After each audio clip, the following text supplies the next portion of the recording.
Good morning. Welcome back. Is this thing on?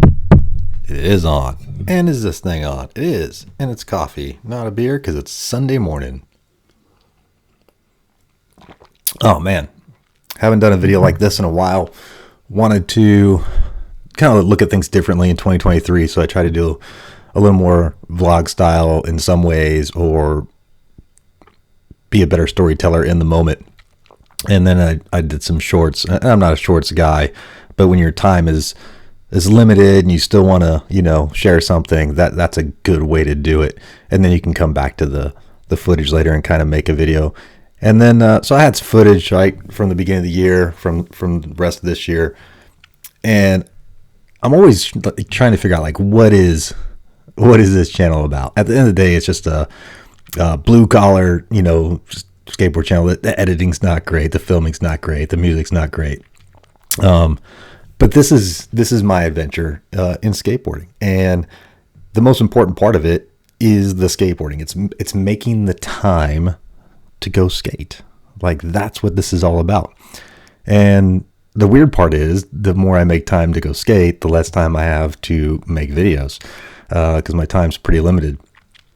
And then the more I skate with my friends, actually, the less I record, because I don't want the session to lose anything because my camera's out, right? So it's been a great year of skateboarding so far, and I just want to share some of that with you guys and just talk about, what is this? What is this adventure in skateboarding? I think it's a little bit of everything, which actually slows down progression, but it's awesome. Let's get into it. So December 2017, I wanted to go for a skate. I hadn't been on a board in years. I mean, a lot of years. Didn't have any tricks. I had a ollie back in the day, but hadn't done one in a million years. I didn't have any other tricks. And I was out in El Paso, and I found a skate park, and I was like, wow, what is this? I had no idea that all these parks have been built everywhere. It was like finding Animal Chin. I was blown away by all the parks and how much was put into them, and it just gave me something to go do. And that's really what I was looking for when I started this. I needed to make time for myself. I didn't want to have idle hands. We all know what comes with idle hands. And skateboarding kind of reached out to me, and I've just met so many awesome people. And buddy Anthony Shetler over at All I Need Skate, he's been an awesome supporter. And man, how can I say thanks? And man, I always love supporting that. You gotta support your friends when they have a business, and he's been an awesome friend. Chris over at Any Wax, again, just friends that are out there doing great things for skateboarding, and these guys are way better than I'll ever be, but they've been awesome supporters of my skateboarding. And it's really unbelievable to me.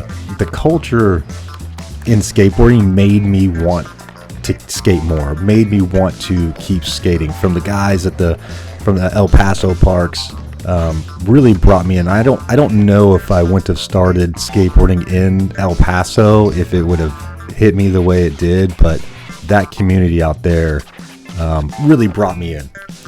This old guy, just trying to do a rolling ollie for months on end, and they were just super supportive. And that culture's just grown, right? So another aspect of this adventure is just going back to the curbs and getting some slappies. This is our only real slappy spot we have here in our town. Very few curbs in the southeast North Carolina area, but this parking lot's got some awesome double-sided curbs. And this wasn't the best slappy session for me. I'm wearing the Airwalk jacket with the white stuff down the sleeves and the white shoes. I say that because me and my buddy Coulter kind of dressed similar with the video, but it's awesome to get out there with your homies and just grown ass people just playing on a skateboard on a curb. Amazing sessions, awesome camaraderie. These are the homies, and it's been awesome. This has been a great year, skating with friends. I haven't had a group of core friends like this to skate with since I was in Korea. and Korea was amazing. Like, definitely miss Norm and all my buddies out from Korea. It's awesome, and a lot of guys, like, they skate the bowl, right? And the more we skate the bowl, like, the better I get. Like, I'm not a street skater. I'm not a transition skater. Like, I want to do everything, and I'm not doing any of it like super great, but I'm doing all of it. And the more I do it, you just tend to naturally progress just by repetition. I don't get to skate as often as I want to, so the street is really hard to progress in. And then, sometimes I'm injured, not from skating, but from work and just being old and hard on my body. But the bowl is just a great, easy way to just get out there and pump around and skate with friends. Super hard to film and capture. Like, you got to have a buddy. Like, here, Colt is Colt. Did I say Colt? Colt is filming on the 360 for me and following me around. And yeah, bowl's awesome. Definitely a big part of my adventure. I like surfing, and we'll talk about that a little more later. Like, I think if I was closer to the water when I decided finally making time for myself, I probably would have got more into surfing. But circumstances has it, like, just went to skateboarding. But I love the flow and feel of just old school skateboarding. Speaking of old school, Colt killing it on that.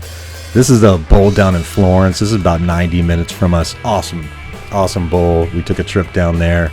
I was just trying to grind. There's coping around that arrow. I was just trying to grind around that and just get some runs. I love our bowl. It's pretty massive. It's pretty big. But this bowl, I feel like if I could skate this more often, like, I could really progress above the coping and on the coping for tricks, because it's kind of a low threat, super fast. It's just a good time, and man, I love it. But again, it's 90 minutes away. A little grind, and back to the music. No, all right, yeah. So I think if I could skate this bowl more often, it'd be sick, and I'd love it.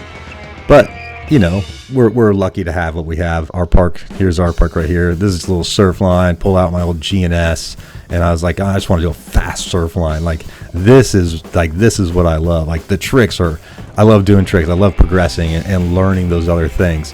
But, like, this is what I love at the end of the day, is just getting out there and just kind of flowing on the skateboard and just having a good time. I don't know. There's, like, that's the speed, the flow, the feel.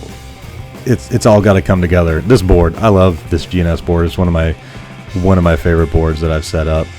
And then I'm riding this novel Soy, and I finally, after so many years of skating this bowl, finally hit that top deep end pool coping just the other week. And man, I was stoked on that. Like, that was a real sign of progression, both mentally and physically, just to get in there. And then I always know it's going to be a good day when I can get a little bit of the front side grind on this pocket, because front side grinds scare the crap out of me. But you just keep making time, you just keep going back, and you're going to naturally progress. And then I've gotten into a little bit of surf skating. Like, to me, like, this is as close as you're going to get to, like, the root, the heart of skateboarding is just getting. There's Mike getting after it. So obviously surf skates, everybody like, oh man, all skating is surf skating. I got some comments like that. The surf skate truck adds a different dynamic, and it really helps you figure out, like, your body movement, that compression and that back shoulder throw that really gives you that movement of a surfboard. I have a lot to learn in the surf skate dimension or genre or whatever you want to call it, but I absolutely love it. Like, we just went out with some cones in the parking lot, and we just decided we were just gonna skate. Like, here's a range of like 26 to 46-year-old people, and we're just out there just playing like kids and having a good time and trying to get some laybacks and Bertelmans or slides or whatever you want to call them. Man, it's just such a good time, and the people you skate with, like, they just bring so much to the table. And I mean, incredibly grateful that whether I've been in El Paso or Korea or here in North Carolina, that I've found a group of people that are willing to skate with me, because I am not the best skater, and that's not what this is about. It's about making that time for yourself to give yourself peace in everything else you do, with work and with family and everything. You have to have something that's yours, and I think that's super important. Some people won't get it, and that's fine if they don't get it. Like, they're on their journey, like this is ours, and we got to stay on our path. There's Mike goofing around. But yeah, man, surf skate. Like, how do you? It's sick, right? Like, it just takes you back to the root of just skateboarding, like from Dogtown to early '80s. Just get out there and skate. You don't have to have all the tricks. You don't have to have them. They're awesome when you do, but don't let it be a limiting factor. Like, I don't plan on slowing down at all. Even if it's an electric board, boom, just crushing it, just flying by. So with all that being said, this is the adventure in skateboarding. Your adventure may not be skateboarding. You just fell on this video, but make time for yourself. Go do something for yourself. And if your adventure is skateboarding, or you want it to be skateboarding, don't worry about your level of skill. Just go put in work. Just go have a good time, and stay rad. Stay healthy, and have a great life. All right.